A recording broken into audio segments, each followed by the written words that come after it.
তো দেখো আজকে আমরা ক্লাস 7 এর পঞ্চম অধ্যায় থেকে আমরা একটা গুরুত্বপূর্ণ অঙ্ক সমাধান করব। এই অঙ্কটা কিন্তু অনেক গুরুত্বপূর্ণ, প্রায় সময় তোমার 2 নম্বরের প্রশ্নের মধ্যে দেখা যায় এবং অনেক সময় এমসিকিউতে আসে, এটা কিন্তু খুবই গুরুত্বপূর্ণ একটা অঙ্ক। আশা করছি পুরো ভিডিওটা তুমি না টেনে মনোযোগ সহকারে দেখবে। দেখো অঙ্কটা করার আগে আমরা এখানে একটা সূত্র দেখব, সেটা হচ্ছে এ স্কোয়ার প্লাস বি স্কোয়ারের আমরা দুটো সূত্র লিখে রেখেছি, যদিও বা এখানে এ স্কোয়ার প্লাস বি স্কোয়ারের 4টা সূত্র আছে।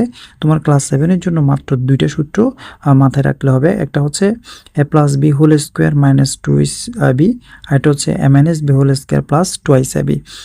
ঠিক আছে, তো এই ক্ষেত্রে এখানে যেহেতু প্লাসের মানটা বের হবে এটাকে কাজ করলে, সুতরাং আমরা এই ক্ষেত্রে A plus B whole square minus 2ab আমরা এই সূত্রটা ব্যবহার করব। তাহলে দেখো এখান থেকে আমরা কিভাবে করব, সেটা হচ্ছে প্রথমে যে জিনিসটা এখানে আছে সেটা তুমি দেওয়া আছে দিয়ে লিখে নিবে। দেওয়া আছে তুমি লিখবা কি এ স্কোয়ার মাইনাস 7a প্লাস 1 সমান সমান 0। এটা লিখার পরে তোমাকে যে কাজটা করতে হবে সেটা হচ্ছে বা দিবা, ভিতরে সমান চিহ্ন থাকলে সামনে বা দিতে হয়। এ স্কোয়ার প্লাস 1 যেদিকে আছে সেদিকে আছে, সেজন্য আমরা কোনো চিহ্ন চেঞ্জ করি না, কিন্তু এই যে -7 এটা যখন এদিকে যাবে তখন সেটা প্লাস হয়ে যাবে। এখানে কোনো চিহ্ন নাই মানে সেটা প্লাস। এখন এখানে কি লিখলাম 7a। ওকে, এখন এখানে যদি এ থাকে তাহলে উভয় পক্ষকে এটাকে উভয় পক্ষকে এ দিয়ে ভাগ করতে হবে। যদি এখানে এক্স থাকতো তাহলে উভয় পক্ষকে এক্স দিয়ে ভাগ করতাম, যদি এখানে ওয়াই থাকতো উভয় পক্ষকে ওয়াই দিয়ে ভাগ করতাম। যেহেতু এখানে এ আছে তাই আমরা উভয় পক্ষকে এ দিয়ে ভাগ করব। এ স্কোয়ার প্লাস 1 এই যে ভাগ এ, এই যে 7a ডিভাইডেড বাই এ, অর্থাৎ এখানে এ আছে তাই আমরা উভয় পক্ষকে এ দিয়ে ভাগ করলাম। ঠিক আছে, এটাকেও ভাগ করছে এ দিয়ে, এটাকে এ দিয়ে ভাগ করলাম।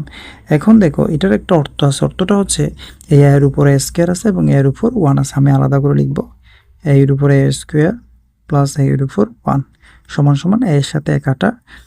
তাহলে এখানে দুইটা থেকে যদি তুমি একটা বিয়োগ করো, আমরা জানি ভাগের বেলায় পাওয়ার বিয়োগ, দুইটা এ থেকে একটা বিয়োগ করলে তাহলে থাকবে একটা প্লাস 1 বাই এ সমান সমান এখানে 7 থাকবে, এ কাটা এখানে 7 থাকবে, এই 7টা এখানে নেমে যাবে।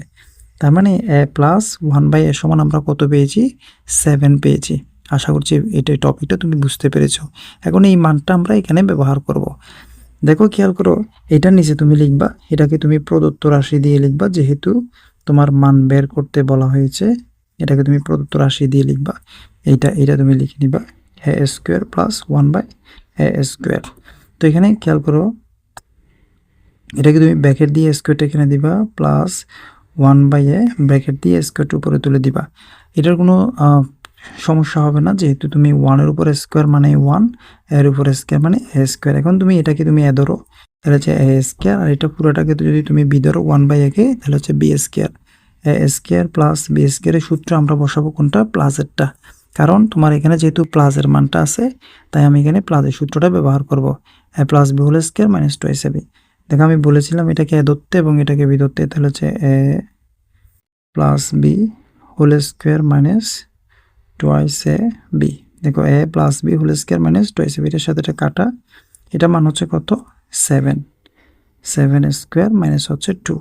এটার মানটা আমরা 7 বসাইছি, স্কোয়ারটাকে দিলাম -2। 7 স্কোয়ার মানে এখানে 7 এটা দুইবার গুণ আকারে আছে, সাথে হচ্ছে 49, অর্থাৎ 49 -2 আমরা যদি মাইনাস করি তাহলে হচ্ছে 47 এই অঙ্কের আনসার। এবং নিচে লিখে দিবা নির্ণয় মান 47। তো আশা করছি তোমরা অঙ্কটা বুঝতে পেরেছো। দেখো যদি অঙ্কটা ভালো লাগে, এই টাইপের আরও অনেকগুলো অঙ্ক আমাদের চ্যানেলের প্লেলিস্টে দেওয়া আছে। আশা করি তোমার অনেক উপকার হবে। ধন্যবাদ সবাইকে ভিডিওটি দেখার জন্য।